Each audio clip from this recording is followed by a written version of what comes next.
is anywhere from $500,000, $250,000 to $2 million. We'll happily co-invest with other groups like Melbourne Angels or other early stage seed investor funds, and it's challenging.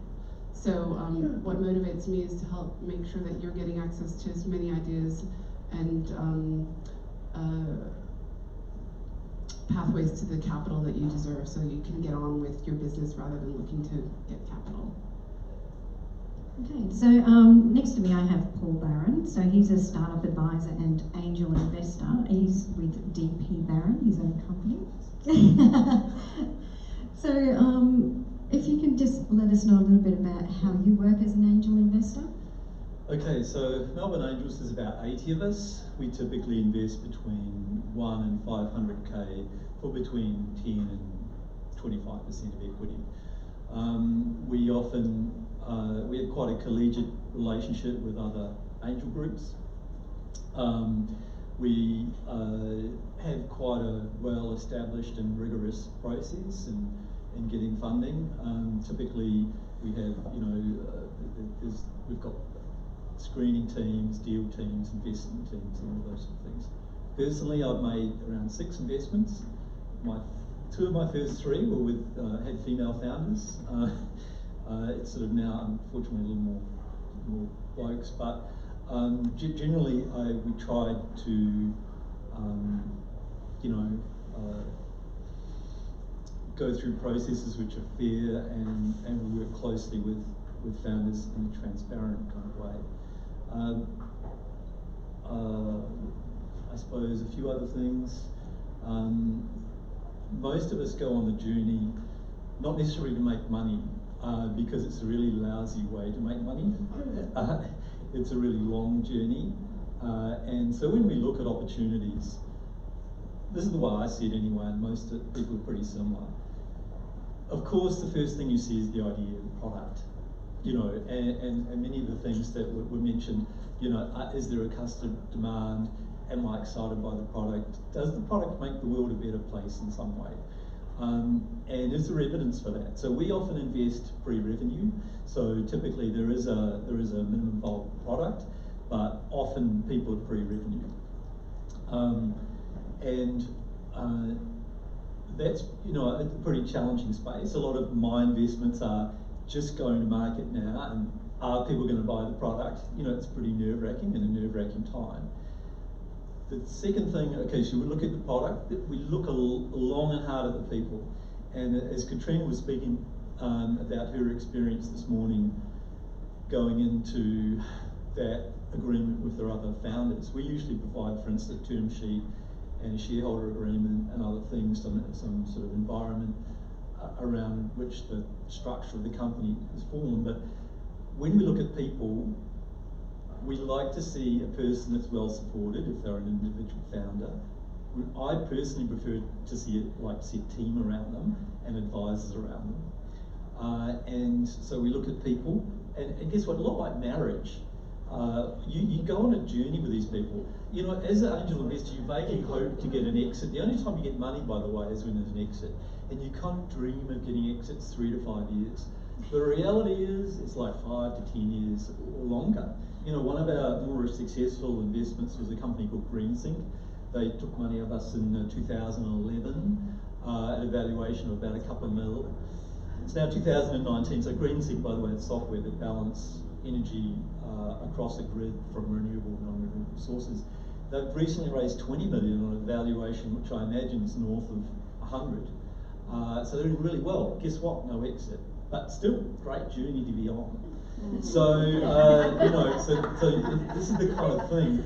It gets to be like an expensive hobby of great fun, and you hope for an exit along the way. But when you write a check, you may never see the money again. You've got to come with that attitude. So there's people. That's why the last thing, which is the valuation, which we all look at, and this is why we say around 20%. We don't want to own or control the business, but we want there to be a return on investment. And the only way we can really do this, by the way, is invest in companies that have the capacity to double in value every year, and hopefully to sell for 10 times whatever money we might put in. Okay, so that leads me to my next question, and I'm going to throw this to Wendy. So we were talking during the week, so why do women get less funding? We just heard from Paul here that he's funded more men than he has women. Okay, well I guess to answer that question, I'll give you a little bit of my background. I was in funds management for 25 years, started a number of teams. The last one is at IFM, $16 billion today. So I'd sort of had enough of managing money in the ivory tower, went back and did psychology, and have now leapt into the world of startups 5 years ago. And you know how they say, be careful what you wish for? Well, I think in marriage could be worse than a marriage sometimes.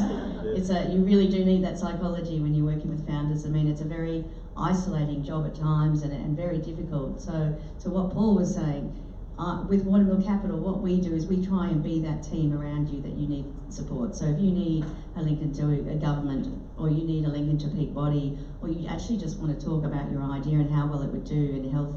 I'm in health, aged care and disability, so they're the three key areas I look after.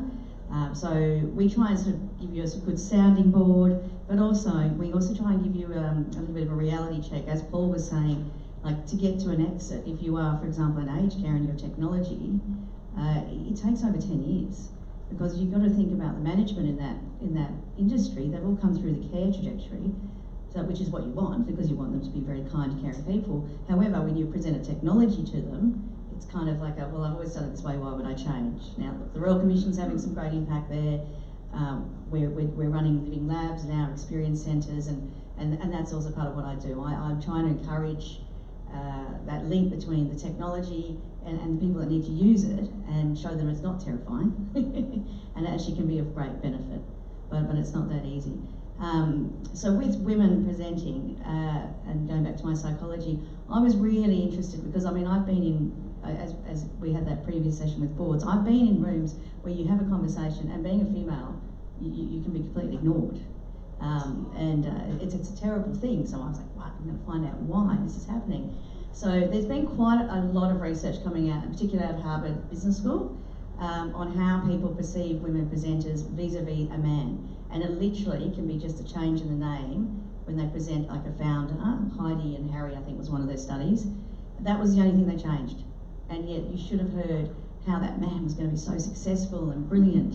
And yet the female, oh, well, you know, she needs to think about this. And so with women, for some reason, the investment team seem to look at you and say, well, obviously not Scale and these guys here, but they look at you and they look for what's going to go wrong. And we women tend to, you know, our behaviour is to tell you as well up front what are the risks.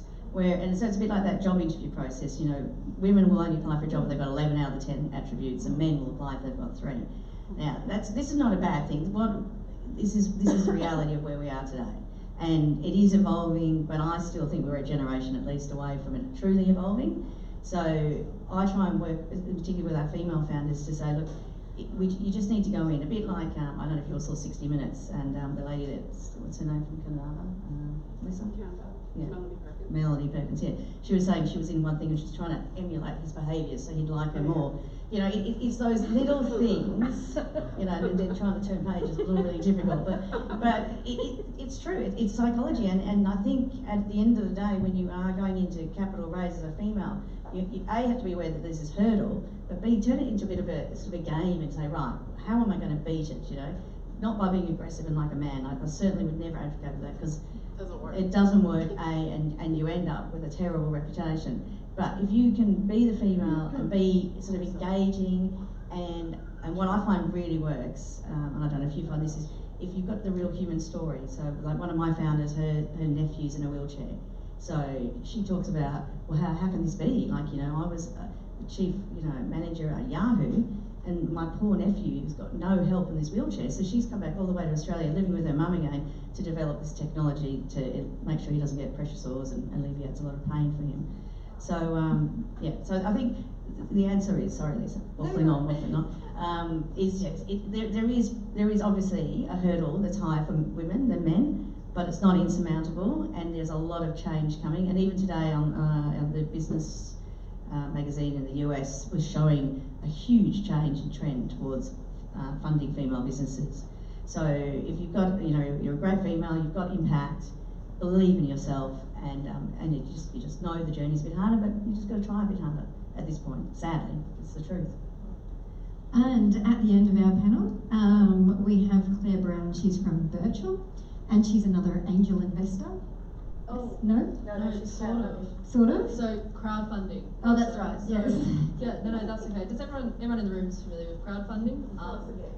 Pardon, sorry? Tell us again. I'll tell you again. So there's two major sorts of crowdfunding at the moment in the industry. There's rewards-based crowdfunding, which I'm sure we're all very aware of. That's like GoFundMe, Indiegogo, give me $200 and I'll make you a water bottle. And at the end of that campaign, the founders raise $20,000 and they can now produce water bottles and you get one back. And there's a second sort of crowdfunding, and it's called equity crowdfunding, and that's what I do. And the company that I work for, Birchall, we are a platform for consumer-based brands, and people invest in companies in return for equity, and they can invest in private companies.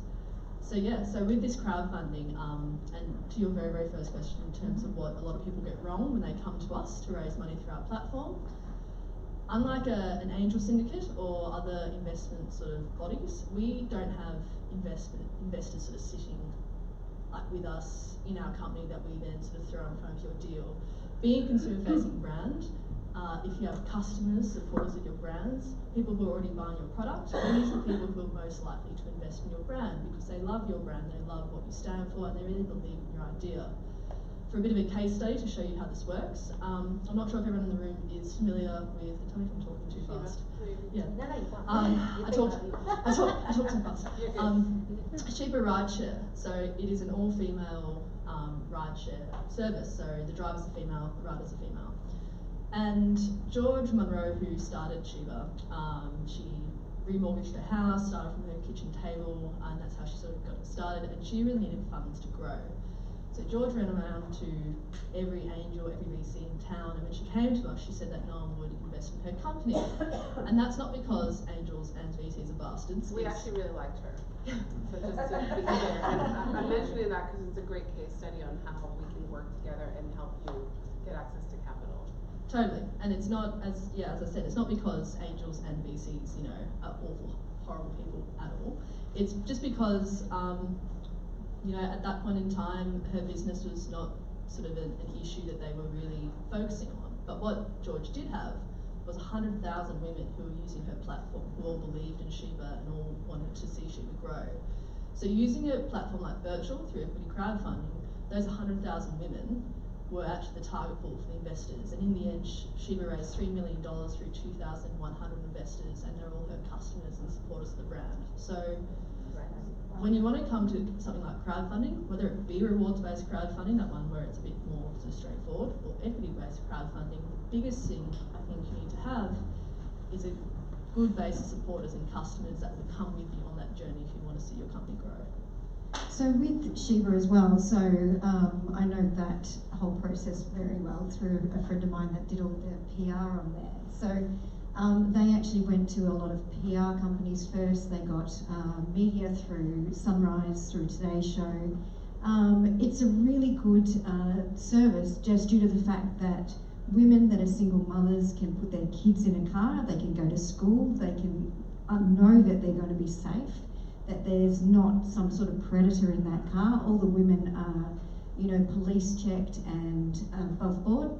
And, it's a really good service. And it's like she did struggle and struggle and struggle to get the funding. So, and it is a case about not giving up. It's like if one door closes, knock on the next one and just keep going. I'm happy to talk to that because we did meet George before she went to Birchall, and I'm absolutely delighted for her because I really like her. We struggled a little bit because we, as I mentioned earlier, invest a minimum of $250,000. If we don't get sufficient number of angels to commit at the valuation that the company is talking to us about for that quantum of $250,000, we cannot do those deals because, as Paul mentioned, there's quite a bit of work that happens behind the scenes around due diligence, valuation, legals, getting each and every single angel who's effectively donating their time before they'll make the commitment of the check to vet the deal. And most people will look at it and try and very quickly say yes or no to save everyone time and energy. So we looked long and hard at George, And I was so delighted that Alan at Birchall, who is one of the co-founders of Birchall, he and I had a really good chat on the back of George's success. And I use this as a case study to say you never know what's happening in the market.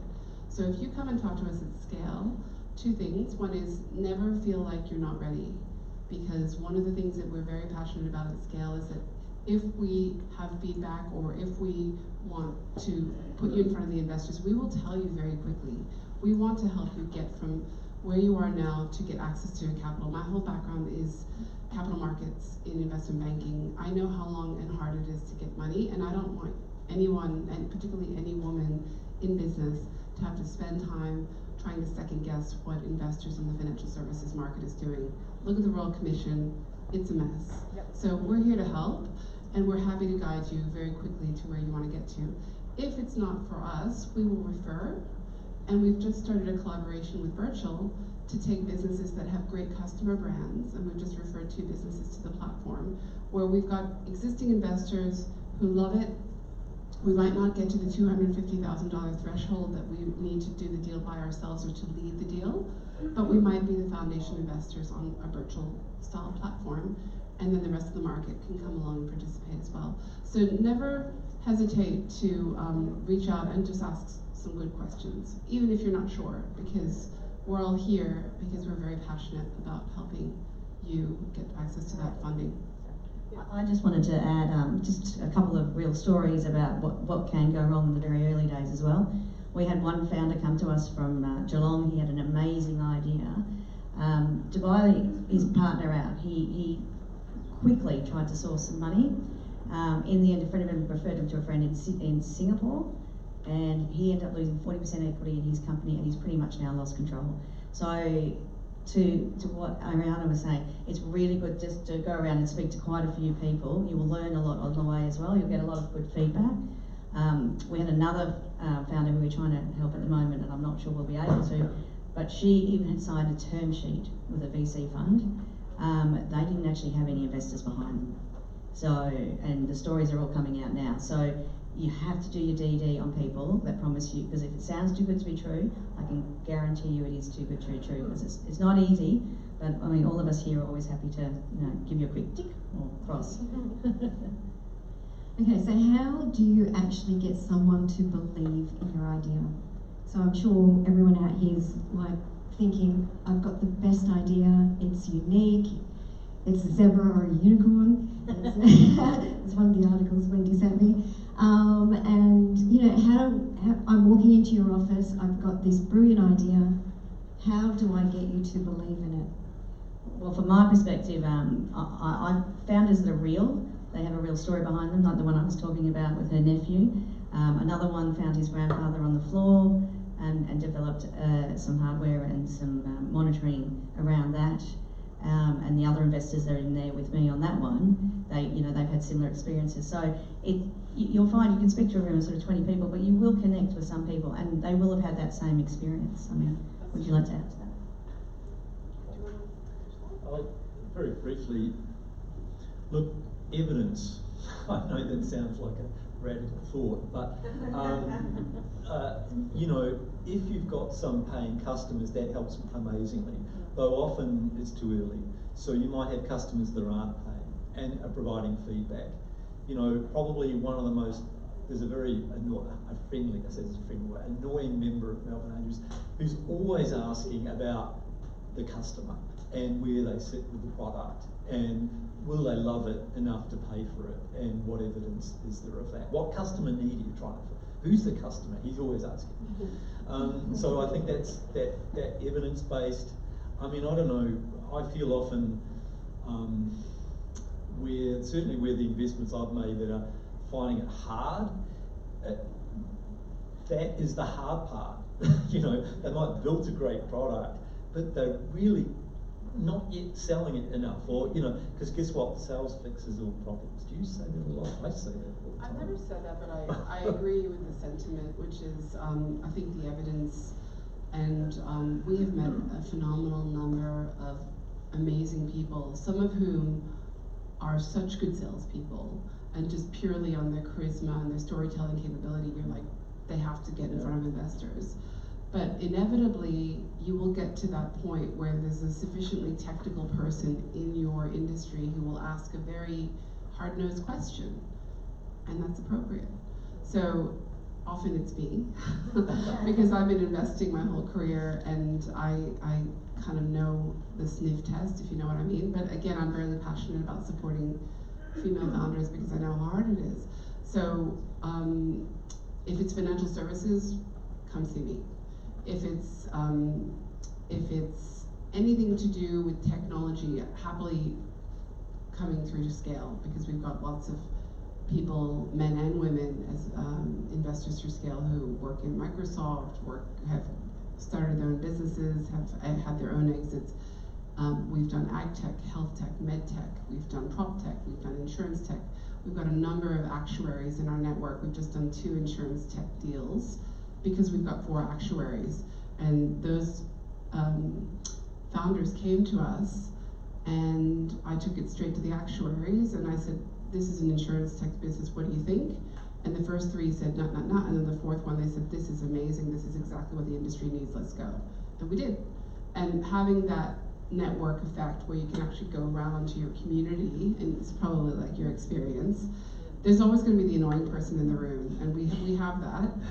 But it's good for you. I mean, the whole exercise of going in front of investors, and for us, what I would encourage, if you do decide to come to scale and have a conversation and ultimately apply, is that the application process in and of itself is a really good process for you to put together a pitch deck, to get your elevator pitch right, to come and talk to me and my colleagues and our angels and our investors to get that feedback. Because if it's all in your head and you're thinking, I'm not ready yet, and we have, interestingly, I've met so many founders in the last year and a half who have said, I really want to come to scale, but I'm not ready. And then when they think they're ready, they'll come, and then there'll be a whole bunch of feedback, and then they'll go back away again for 12 months. And we're very happy to have people come back again. But we just want to help you get there quickly, because there's no point ruminating over what you think you need to present. You might as well just get on with presenting it, and then get the feedback. And then, because I'm the same. Sometimes I think I've got something, and then somebody will say something to me, and I thought, hadn't even thought of that. Gosh, I gotta go and do some more work here, and then I'll go and do the work. But until somebody flags it to you, and there's nothing like money to make it a really, really pointed conversation. Okay, thank you. I'd like to throw it out to our audience now to see if we've got any questions out there for our wonderful panel. I had one. Sorry. You first. Hello. Yeah. I guess I'm just curious. I've heard a lot of females tend to get discriminated or disadvantaged when they go and pitch for funding. Has this got to do the way they pitch? Like with the person sitting, with the panel sitting on the other side, do you get I guess persuaded by the way people pitch their ideas? Yes. So essentially you need to be a salesperson. You need to go in there. You need to be the actor in the room, It's and really yeah. It's sad but true. And there's a really good TED talk on this. There's a woman, I think her name is Danza. Have a look at my LinkedIn feed, because she just won an award. It's a graduate student from Columbia University, and she did a specific study on the way that women pitch versus the way men pitch. And negative lens bias, what Wendy was talking to. So many of the women who will pitch to us will say, these are all the challenges in my business. I haven't solved for them, but I believe in it. And you just think, what did you just do? Why did you do that? But I know, because I've been that person, why they're doing that, because they're just trying to be transparent and honest with their potential investors.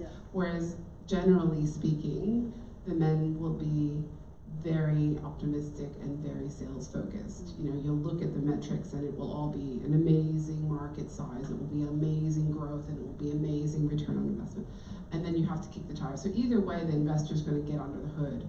But in terms of your question, it's challenging but true that your pitching style will be a large part of the indicator of success.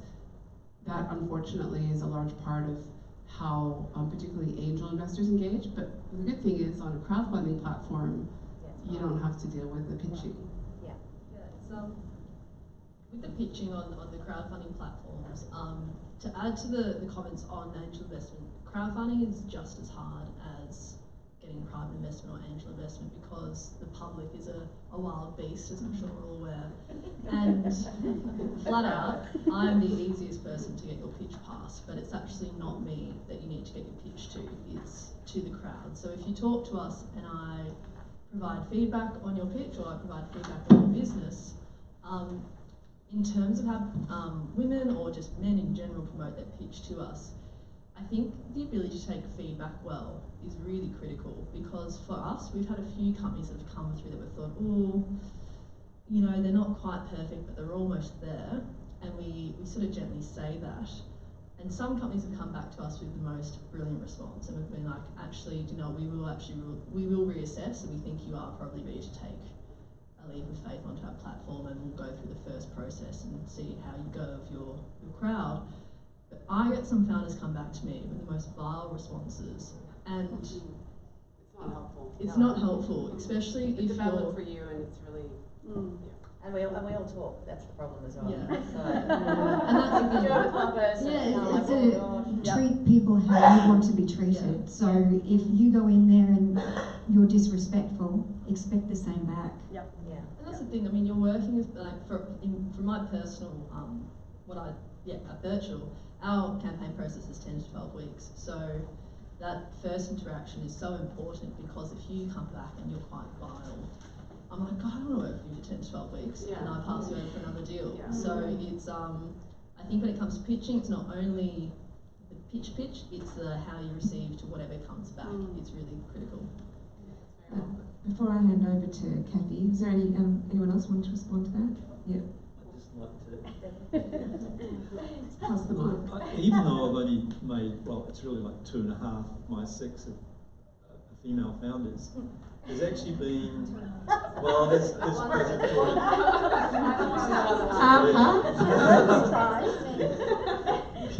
Anyway, I think that female founders actually, if you look at the number of pitches we saw, actually batted above their average. You know, we saw maybe 20% of the pitches I saw were from females, yet they batted above.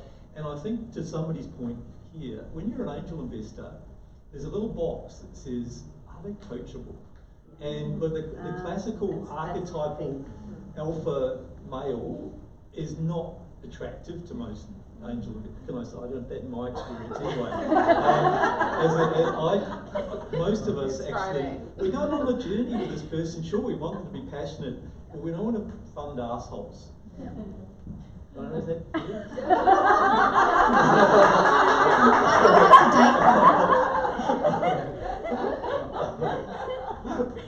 Yes. Yes. So this is where the crowd conversation and general economics comes into play. Yes, you want to invest in businesses that you understand. Sometimes, like it or lump it, investors will invest in people who they love because they pitch really, really well, and then ultimately the business isn't a real business. So you get all sorts of flavors.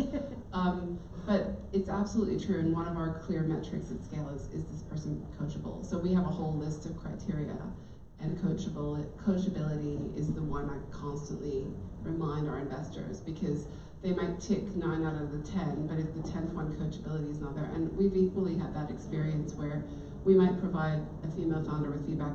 We are our own worst enemies as women, honestly. I've been shocked by some of our own behaviors. It's a check on me and our gender to make sure that we're behaving professionally, because I can guarantee you that the men are holding us to a higher standard sometimes. And that professional ability, and, that sort of tenuous balance around, she was emotional. With a man, it's passion. With a woman, it's emotion. You cannot afford to let that label be on you in any way, shape, or form, because you're going to lose credibility. As soon as you come across as emotional, you've got to pivot into professional passion, and it's hard. I've been there, but that's definitely something, because nobody wants to be working on a deal for 10 to 12 weeks with somebody who is unprofessional, ungracious, not coachable, and even worse, investing in a business which is going through lots of challenge and looking for growth, with somebody who is going to be fundamentally really hard to work with. Yeah. You just don't want to do it. Okay, we've got one more question, but before I hand over to Kathy, I could listen to you guys all day. You guys are awesome. And I bet you kind of ring each other and go, how about this? You'll,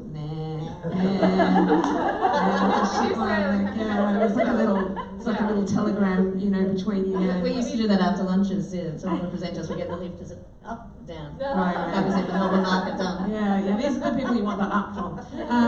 But yeah, I just wanted to touch base. I know Ariane and also Melbourne Angels, you guys run courses and events to help people get ready for funding so they don't kind of pitch and die. Yeah, so get ready and all the things that they need to do. So they're things that are really worth, you know, I think it's only a couple $100, is that right? Yeah, sorry, I feel like Yeah, so thank you very much for the prompt. We have, thanks to LaunchVic, launched our digital online education course for angel investors as well as entrepreneurs. It's called Startup Invest Ed. It's through our website. It's $250. We've basically gotten to the point where every single entrepreneur who applies to us, we want them to do the course. We're not going to make it mandatory, but we can tell if they've actually done the course. And it's an investment in yourself as much as anything else, because we want to know that you've taken the time to think about what investors are looking for when you come and talk to us. So it's a great course. It's got interviews from many of the well-known VCs in Australia, Blackbird, Square Peg, also the people at Westpac, Reinventure. So there's some really, really strong content in there. And again, it will save you and us a lot of time to help educate the market around what some of the jargon is, what we're looking for, etc. So please have a look. I also want to sort of add to that, on the education front, the angel investors, so Melbourne Angels and Scale also offer the angels more training. So you'll find where we were 5 years ago, it was a pretty horrendous landscape. And the only reason it's sort of changing is because of entities like these two. They're growing the education of the angels, so they understand what they're actually investing in. You know, so if you're asking for $1 million and they're only going to invest 50,000, well, that's just crazy. So things are getting better, and we can see real improvements. Well, I have seen real improvements in the last 5 years. So. Can I also I'm very interested to hear your question. Just as also a bit of a shameless, I'm very interested. Just as a quick shameless plug for virtual on the back of the workshops. We're actually hosting our first workshop, which is free to come to next Thursday, about running a campaign if you're interested and looking to go down that route. So that's on Eventbrite. We call it Fireside Chat. We've got 3 founders that will be speaking about their campaign next week, and they've raised between $300,000 up to just over $1 million through the crowd. So that's worth getting along to if you want to learn more about us in more depth. But question.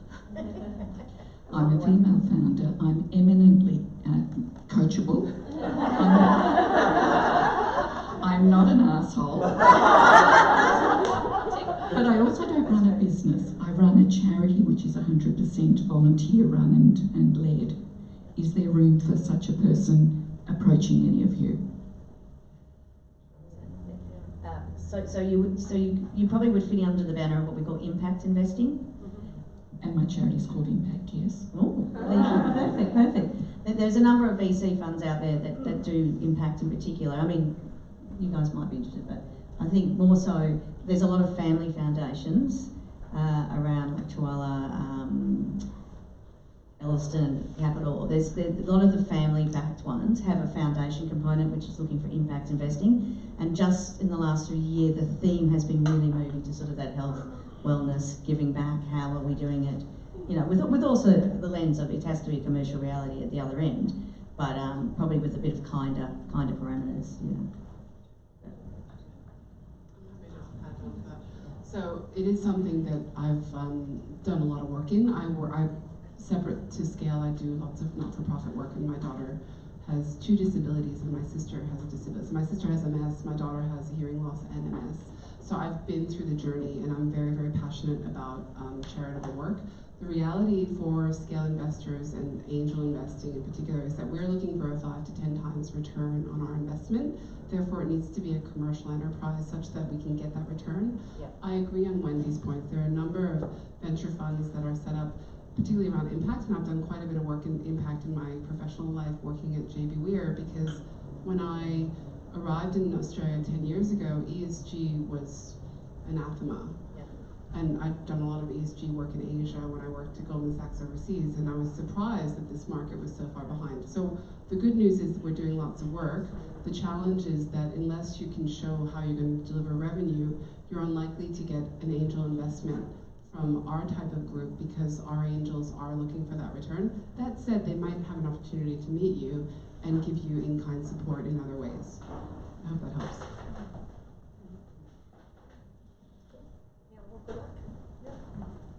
I think that's all for questions now, but will you stay around for the next maybe half an hour or so? Sure. Great, in case there's others.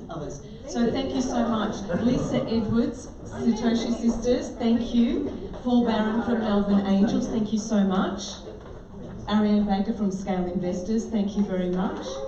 Wendy Fergie from Watermill Capital, thank you. And Claire Brown from Virtual, and I'll just remind everyone again, Fireside Chat. Yes, next Thursday. Next Thursday, check out Eventbrite, should be pretty easy to find. And Startup Invest Ed on our website under online education. Fantastic. Thank you all. Thanks.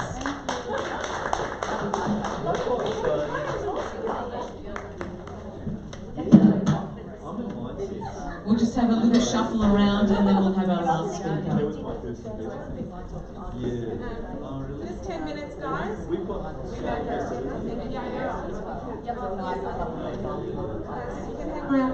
hang around 10 more minutes. We're just going to see Jerry's product and then we're done. You can have a line. She's telling me about the companies I was in and they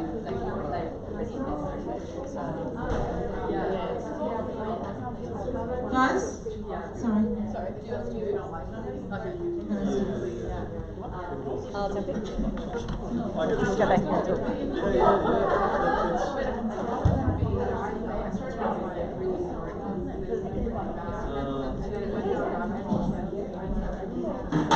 Alright, our final people are going to stick around for another 10 minutes while we just show Lilu. Jerry from Lilu. Oh, I read it down. Yeah, thank you. And I've got this angel residence program where I'm trying to get co-working spaces to be some environments to get to know people. All right. So that's okay. No, it's okay. It's good to know the enthusiasm. It's been great. Thank you. We've got one more final speaker. He's very special. Jerry Farson is a qualified motor mechanic, and strangely, there's no segue in what he's doing, what he's going to say, and why he's here today. Sort of. Jerry is an aviator of the ultra-light kind, and he holds a world record for the largest solo and unassisted power parachute flight around Australia, in which he did in 2008. And Jerry did this for mental health awareness. It took 7 months and 11 days for him to do this. Later, he wrote, produced and directed 3 short films, which are available on YouTube, on the education and awareness of mental health, and it's certainly a subject very dear to my heart, Jerry. He was also nominated for the Australian of the Year in 2017, wow, and a finalist for the Business of the Decade last year for his company, Lilu. So his full-time gig is as the founder and CEO of Lilu. It's a platform that basically keeps people safer anywhere, anytime, by always being there to provide immediate personal protection. I can't wait to hear more. Welcome. Thank you, Jerry.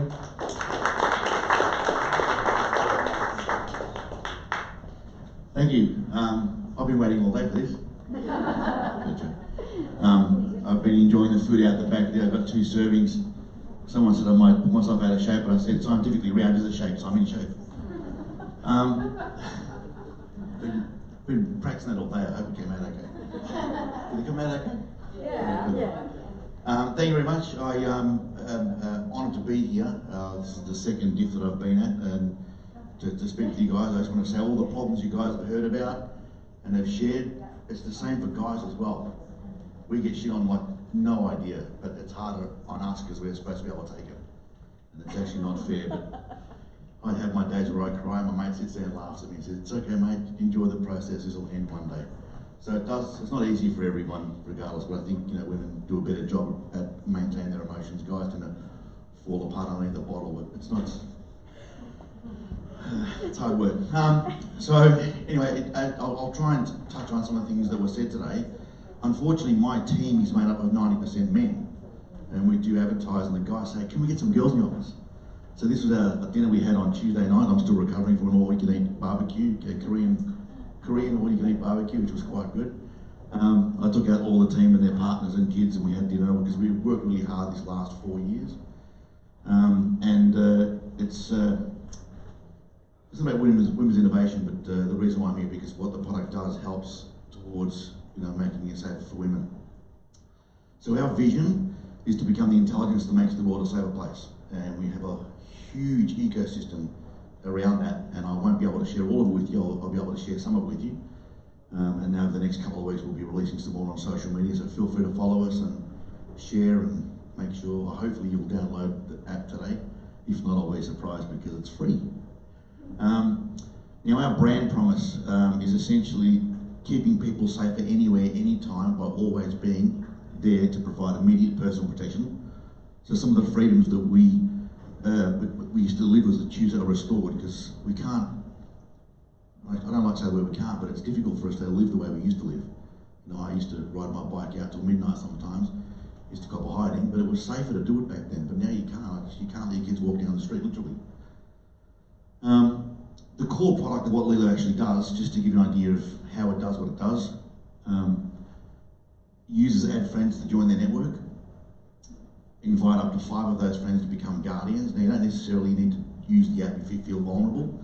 You can be a guardian for somebody else. You don't necessarily need to be, you know, big and brawn, even if you're just here to receive the call to be able to respond because they might not be able to. And in most cases, having a third person can act as a deterrent, and that's enough in most cases. Not always, but just in some cases. So, you know, so as the dashboard appears, so your guardians can see where you are on a map, get your battery level, and hear everything that's happening where you are. It instantly records the audio and sends it straight to the dashboard, and all of your guardians can communicate via a group chat. So recovery efforts are centralised rather than flicking back to a messenger or an SMS or something like that. So again, as I was saying, it records the audio, sends the streams automatically, GPS coordinates, battery level, and a group chat. So it also connects to, it's connecting to Alexa. So in the event that you can't get to your phone or can't get to make a phone call or to press the SOS button, you just use your voice and you yell out. Because in most cases you can get to the phone and call the police or call someone for help, but there are sometimes you can't. So if you are in the kitchen or the bedroom and the phone's on charge somewhere and someone breaks into your house or your partner might be abusing you, you can use Alexa to call out for help. Would you like to see it work? Yeah. Alexa, get help with Lilu. Okay, notifying guardians. And that's enough to scare the shit out of anyone. So there's no guarantees, but if you've got an assailant there and you're being attacked by your partner, if you're a guy or a girl, or someone's broken into your home, just something like that's enough. Because not everyone carries a baseball bat in the front door. So we are incorporating blockchain, which is how we came to be here, because it provides immutability with the data for admissibility of evidence. So if we can push the data through the blockchain, we can say that data is real. So whether it's GPS coordinates, audio recording, anything like that, we use the blockchain. We're using the blockchain to make that immutable. And it establishes virtual trust between users because we are integrating some form of like Uber security where the lay public that had police checks and working with children permits can respond. And it fractionalises the currency, so when we go to another country, a token that's worth $10 here it's a lot more in, say, the likes of India or the Philippines or India. And this isn't my forte, I don't know the tech, I just been what I read and what I'm told, I'm still researching it. So I do ask that you actually pick up your phone and just scan that QR code, it's completely free. When we release Alexa and Google Home, that'll also be free. There's a whole lot of products we're adding which are free. If you want to follow me on Facebook, or you'll see it in the next couple of weeks, we're launching a new campaign. It's like a crowdsourcing, but it's also pre-selling of a product, which will be, I'm hoping, in 2 Fridays from now, so 2 or 3 weeks from now. Unfortunately, 30% of the downloads that we get are the only ones that register for the app. The other 60%, I'll register it, I'll download it, but I'll register after. And we find the reason why that is because people say, we take care of the things that are urgent, not important. And it's the important things that provide comfort and peace and happiness, like smelling the roses, getting insurance for your car and putting the spare tyre that you got repaired in the car and registering for the profile, but the app, but also inviting friends to be a guardian. Again, it's completely free. We don't use the data to sell it to Google or Facebook. There's no affiliates. It's been bootstrapped totally for the last 4 years and a bit. $1.4 million has gone into it, 350,000 of my own dollars. Nearly $500,000 of investor funds and 450,000 of government rebates, R&D rebates. So I've worked tirelessly and the team for the last 4 years to keep it free. But we are looking to commercialise in the next month to be able to sustain the model and keep this core product for free. We believe that personal safety should be right and not a privilege, and that's why the core is and always will be free. And we are adding more things to it, more products to it.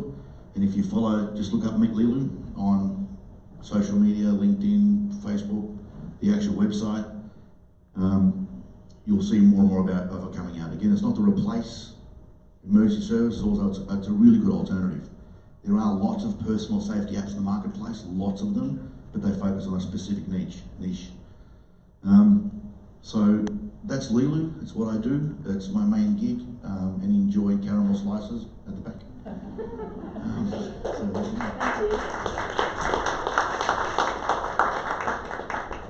Thank you, Jerry. I want to say thank you to Jerry for a start, and also a few other tidbits I just want to share as we finish up, and then please stay for a beer or wine or cheese. Amazing day. Amazing day. I'm actually humbled by the amazing speakers and the content and the sheer knowledge that sat in this room today was unbelievable. You know, and a lot of people came up to me in the breaks and said, amazing day, because it wasn't all about stats and it wasn't hard, but it was, you know, business knowledge, and these women were incredible. The people that have spoken have been incredible. I know the afternoon was really some amazing panels as well. So I just wanted to summarise a few words that I learned today. Courage, resilience, speak courageously, founders, be fearless, continue learning, don't get gaslighted, power, community, speak how you want to be spoken to, how might we be, build a bridge, ask for advice, volatile, uncertain, complex and ambiguous, VOCA, conscious communication, have a purpose for your coffee meetings, fail forward and then bounce back fast, have 3 meetings of observation before you speak, listen more than you speak, have a succession plan for your board members, and all of you, I really just want you to give it a crack. So that's my pledge for you guys and girls. Thank you very, very much for spending the day with us. And our amazing panelists are still floating around if you're looking for funding. And please stick around if you want to have a wine and a network. And don't forget CBN Live. For those of you that were on a panel, thank you CBN Live. And Artisan Food, an amazing lunch. CBN Live, if you want to watch the videos again, or if you want to reshare them, tag yourselves in them, go for it. It's on Facebook, CBN Live. Thank you very much, everybody. One more big thank you is to our MC, Carmel Pavan. She is awesome. And you know, again, a happy meeting just here at Stone Chalk. I said, oh, I've got an idea, and she said, go on. And I said, how about you be our MC? And I had no idea how amazing she would be, and she's taken the day off work to be here with us today. So thanks, Carmel. The guys at AIIA, check out their special events, because there's some great things coming, and I hope to see you next year at the DIV. Thanks.